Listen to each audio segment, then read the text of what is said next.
said. By the way, our business partner, Oceans Casino, is going to have Ice Cube performing, and he's here with us now, and he steps in with us. Cube, you're going to be at Oceans, man. As part of our business guys, and you're going to be performing at Oceans, man. We're looking forward to having you there. Oh, yeah. I can't wait to blow it up, bring some of that California love out there. I got 30 years of fans, that love to see me get down. I just got back from Brazil, and it was about 30,000 fans out there. So we having fun with it, man. Still, like, that's still my hobby. I still like to rap, get on stage, do my thing. July 7th, he'll be there at Oceans Casino. And Cube, because of the pandemic, is that one of the things you missed the most was touring and being out there in front of the fans? Because pretty much you've done that, and that's been part of who you've been, like, and what you're all about, and your background has been touring. Yeah, we love it. As far as me, I go out with my homeboy Dub C, my crew. We've been touring, since I started making records. So it's really, like, to me, the best part of entertainment, because you get, straight interaction with the fans. You celebrating the music. Everybody's partying, having a good time. And it's that immediate response, it's probably, like what a comedian would get, when he goes on stage, or, an athlete, you know what I'm saying? Like, getting that immediate, pat on the back, so to speak, from your hard work.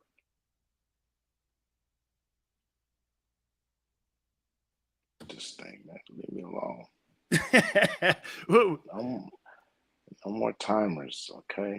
Let's see if we can reconnect here with Cube here. I think he's with us here. We just got to get connected. I love that too, Cube, because you know what? Like you said, you get that rush there when you're touring there, man. And I see you all the time, especially over on your Twitter page, man. You post some great videos of you being on tour there. Let me get to your Lakers here, man. The biggest enigma I've ever seen. We got one in Philly with James Harden, and you got one with Anthony Davis, man. One night, that guy looks like he's Jabbar. The next night, he kind of looks like Kwame Brown. I mean, they've got to have him play big if they're going to win this series. Do you think that's a fair comment for them to close out the Warriors? Well, we have a big team compared to the Warriors. Our team is a little more athletic. So I don't know if he has to play big for us to win. Everybody forget about D'Angelo Russell. So we got a big three, and it's LeBron, AD, and D'Angelo. So whoever gets hot that night can lead us to a victory. And so, you want him to play big every night, and I think he does. I think he needs a little more help in that paint. And I think the team made a lot of mistakes going straight at Looney. It's like he's the best defensive player they have besides Draymond, and here they go going straight at him. Sorry about my phone. I'm on here right now, but they're going straight at him. He's poking the ball away, and I'm like, leave that dude alone. Find a damn mid-range shot in your arsenal. You don't have to go all the way into the jaws of Looney, who was he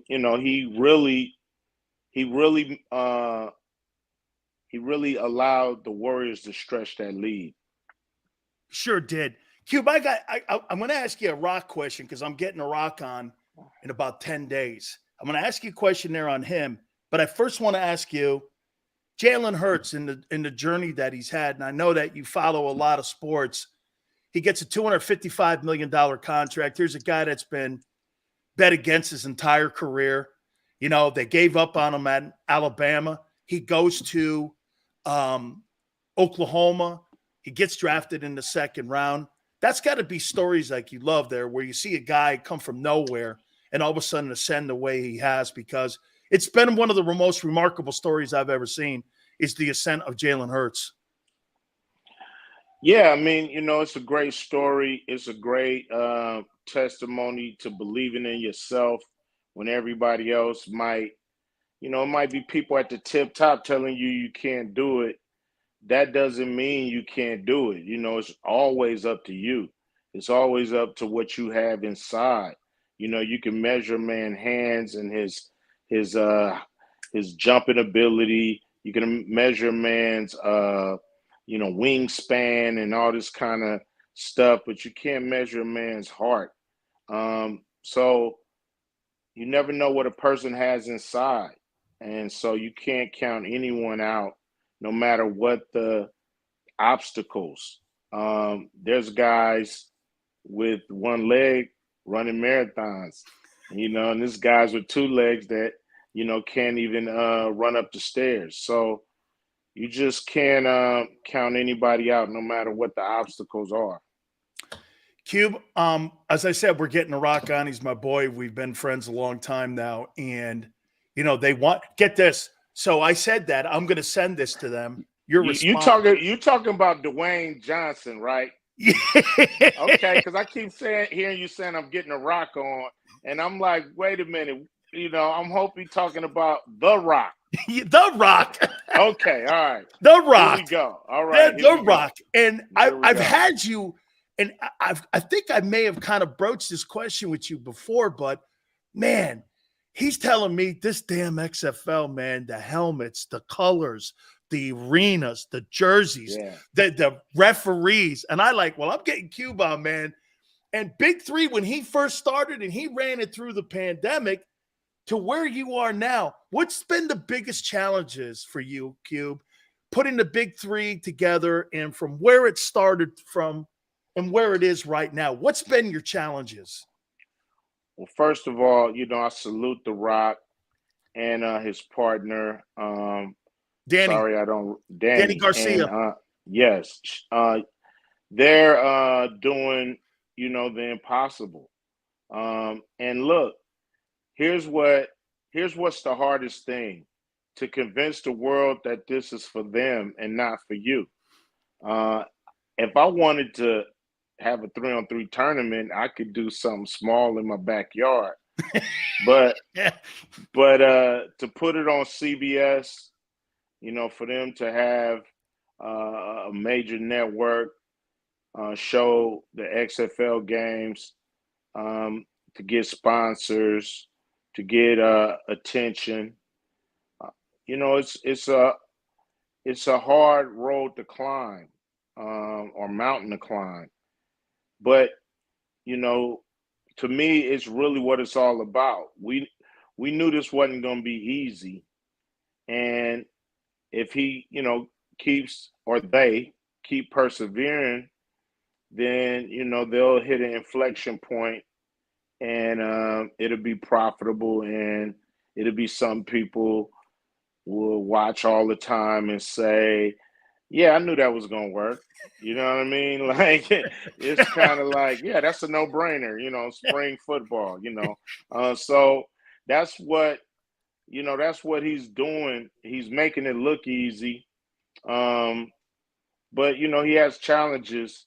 Everybody does, but what he has that I don't have is support from the NFL, and not interference. From what we see on the outside, he may say a different story. With the NBA, we still having a issue with being accepted as the new game in town. You think they want to start their own Big3? Is that, do you think they want to do something in that variation like that? What's the pushback, Cube? I don't think they could, and not get it right. We've been calibrating this league for 6 years, and I think our league is calibrated perfectly for the new, fan of the 2000s. That game was made all Sorry good. about We'll get that. him back here. There you go. That game was made last century, so they have some catching up to do when it comes to making it faster, innovating, doing things outside the box. So we're not worried about that. I remember boxing would not embrace UFC, and one day boxing looked up, and everybody was watching UFC, and they're still trying to kind of get back to their top notch status. So, you know, will that happen? Who knows? Could it happen? Of course. Everybody wants things in bite sizes nowadays, and you could see three Big 3 games at the same time as you could see one NBA game. It's still exciting, but here we come. Absolutely. Two last questions for you, Cube. What's in store this year? Anything different? I mean, has it expanded? Big 3. I mean, are you comfortable with where it is right now and the growth, or still again in the process and believing in the process of what you're doing with the league? Well, we're getting back to the business model that we created in 2016. We're going back to different cities all around the country. During the pandemic and after the pandemic, for the last 2 seasons, we were stuck in one city, and this wasn't built to sit in one city. This was built to go around the world. And so, we're back to that. So we want to, do what we do best, get people in the buildings. We're going to be in Chicago, we're going to be in Charlotte, New York, Dallas, Memphis, Charlotte. Our playoffs is in DC, and our championship and our all-star game is at the O2 Arena in London. So, we're expanding the league by just doing what we do best. And we're also selling teams to owners. So now we're going to have our teams are going to represent cities in the future. We have a MLB owner who's going to buy the first team, and we're excited about that. And we're talking to a few other, Philly. a couple of, we talking to a few people in a few cool spots to start to sell the teams, which will kick in really next year. But for the most part, that's when the league can expand, and we can go to 16 teams and go even further. Finally, Cube, I have to ask you this, man. Why? And it's the last question here. It's on the rap game. Man, why is the rap game lost its edge? Man, when I turn on shit, I feel like I want to kiss my wife and my girlfriend and shit. And I just don't feel it any longer. And I don't hear the stories anymore. And it's almost like, being around Luther and all them dudes when I was younger, and, being around an NWA when you guys were all together and you guys were just putting the vinyl out. Why is it different today? It just seems it's lost an edge. Do you think, and I hate to say this to you, my wife goes, it's not that he's selling out. It's more that he's playing the game. Do you think the rappers today are playing the game because what you guys did was so anti society wise, and they couldn't take it and they couldn't bite into it? They were afraid of it because anytime you're the first, you're afraid of it. It just seems so ahead of its time. I mean, are you happy with where rap is today? Well, I think rap music has its eras, and maybe this is not your era, and it's fine because it's guys in your era still making music, and they will give you that feeling. I think what's happening is with the emergence of auto tunes and things like that. Some rappers do not have a unique voice. It all sounds almost like AI. So I think it's losing some kind of human connection when it comes to the stories and the things that's being told. Well, I think rap still has its edge, but I think the edge is pointed in the wrong direction sometimes. So it's really about, once something is not on your vibe, once something is off of your frequency, you're not going to love it as much as you would when it's on your frequency and it's on your vibe. So I got new music coming out. I know you'll dig it. Oh, no, And, no, no. I know you. And at the end of the day, about selling out, it's really about eating. Most of the time, dudes don't sell out. Everybody buy out. And so, at the end of the day, we in a capitalistic society, and everybody got to eat. So everybody got to make money. So nobody should really clown each other for how they make money, especially when they're doing something legal. You dig? Oh, yeah. No. Hey, but every time I hear you, man, I hear the word conviction. There's just it's just conviction. When I hear you doing it, or I hear The Weeknd, or I hear any of those guys, I'm like, I don't hear that. I don't hear it, Cube. I mean, I just don't hear it. I think because they, running it through the computer is you're losing some of the soul. And that's what we respond to. We respond to soulful songs, people coming from the heart. And when you can't hear the heart, sometimes you can't hear the message. We're gonna close on that. Cube, man, you find time for me, and it's an honor. And really, Amy Trasko's like this. You a Cube or I go, hey man, no, I love this dude. And The Rock is like this. 'Cause Rock's watching now, and he's like, I just got a text from him, and I go, I go, dude, this guy has put the big three together. He's in everything. He's got a platform that he's always on, and he stands, and you stay true to who you are, Cube. And I love it very much, man. And I thank you so much for always finding time for me. No problem, Dan. Look, another thing about what The Rock is doing, he got his championship coming up. Everybody watch it. That's what he needs. He needs ratings. That brings sponsors that keep it going. What him and Danny's doing is great. It's great for us to be able to watch football. We all flipping through the TV. We know it ain't nothing on. So it's cool to be able to watch football, at a time like this. And so support. If you guys support us, we'll keep it coming. The minute you guys take us for granted, the minute we might not be there when you look up. So or when you need us. So we fighting a good fight.